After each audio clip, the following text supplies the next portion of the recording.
Hello everyone, স্বাগতম সবাইকে আমাদের আজকের ভিডিও টিউটোরিয়ালে।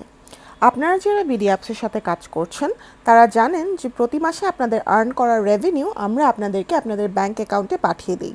কিন্তু অনেক সময় আপনার ব্যাংক ডিটেইলস আপডেটেড না থাকার কারণে আমরা সময় মতন রেভিনিউ পাঠাতে পারি না। তাই আজকের এই ভিডিও টিউটোরিয়ালে আমরা দেখব কিভাবে একজন বিডিঅ্যাপস ডেভেলপার তার নিজস্ব ব্যাংক ডিটেইলস আপডেট করতে পারবে। শুরুতেই আমরা user.bdapps.com এ গিয়ে আমাদের ইউজার নেম অ্যান্ড পাসওয়ার্ড দিয়ে লগ ইন করে নিব। আমাদের হোম পেজটি লোড হয়ে গেলে আমরা আমাদের হাতের ডান পাশে ইউজার নেম যেখানে শো করছে সেখানে ক্লিক করব। এরপরে একটি ছোট ট্যাব ড্রপ ডাউন হবে। এই ট্যাবটি থেকে আমরা সেটিংস লেখা বাটনটিতে ক্লিক করে নেব। এখন যে পেজটি লোড হয়েছে এখান থেকে কিন্তু আমরা আমাদের নিজ নিজ প্রোফাইলের ইনফরমেশনগুলো দেখতে পাচ্ছি। এই পেজটি লক্ষ্য করলে আমরা দেখতে পারবো বেসিক ডিটেইলসের নিচে 4 নম্বর পয়েন্টে একটি ট্যাব আছে যেখানে লেখা রিকনসিলিয়েশন ডিটেইলস। এই ট্যাবটিতে ক্লিক করলে একটি ফর্ম লোড হবে যেখান থেকে আমরা আমাদের ব্যাংক ডিটেইলস আপডেট করতে পারবো। ফর্মটির ডান দিকে যদি আপনি লক্ষ্য করেন আপনি একটি এডিট বাটন দেখতে পারবেন। এটিতে ক্লিক করলেই এখন এই ফর্মটি এডিট করার জন্য রেডি হয়ে যাবে।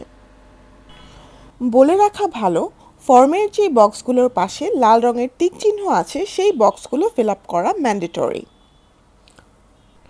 ফর্মের শুরুতেই আছে ট্যাক্স আইডেন্টিফিকেশন নাম্বার বা টিন নাম্বার ফিল আপ করার বক্স। যেহেতু এর পাশে স্টার চিহ্ন নেই তার মানে এটি ম্যান্ডেটরি না। তাই আমার যেহেতু 3 নম্বর নেই তাই আমি এই বক্সটি স্কিপ করতে পারি। এরপরে আমি চলে যাব বেনিফিশিয়ারি নেম এই বক্সটি ফিল আপ করার জন্য। এখানে আমি আমার নাম লিখে বক্সটি ফিল আপ করে নিব। নাম লেখার পরেই আমার বাকি বক্সগুলো ফিল আপ করে নিতে হবে।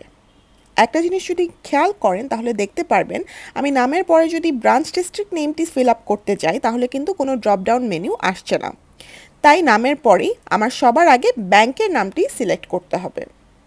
সো আমি যখন এই ব্যাংক নেম বক্সটিতে ক্লিক করব তখন একটি ড্রপ ডাউন মেনু আসবে, সেখান থেকে আমার ব্যাংকের নামটি সিলেক্ট করে নিতে হবে।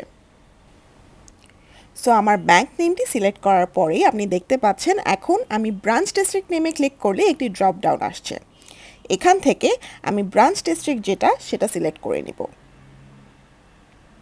এরপরেই আমি সিলেক্ট করব আমার ব্যাংক ব্রাঞ্চ নেম।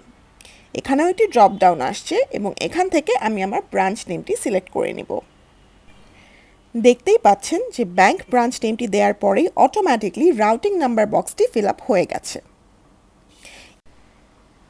এখন আমি খুবই সাবধানে আমার ব্যাংকের অ্যাকাউন্ট নম্বরটি এই বক্সটিতে ফিল আপ করব।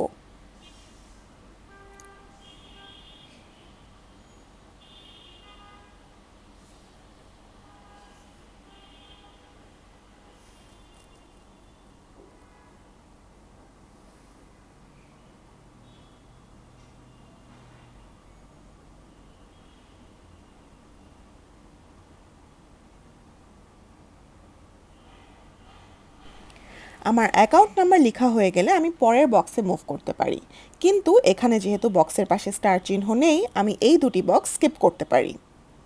সো এখন আমরা ফর্মের ডান পাশে সেভ বাটনে ক্লিক করে এই ইনফরমেশনগুলো সেভ করে নিব।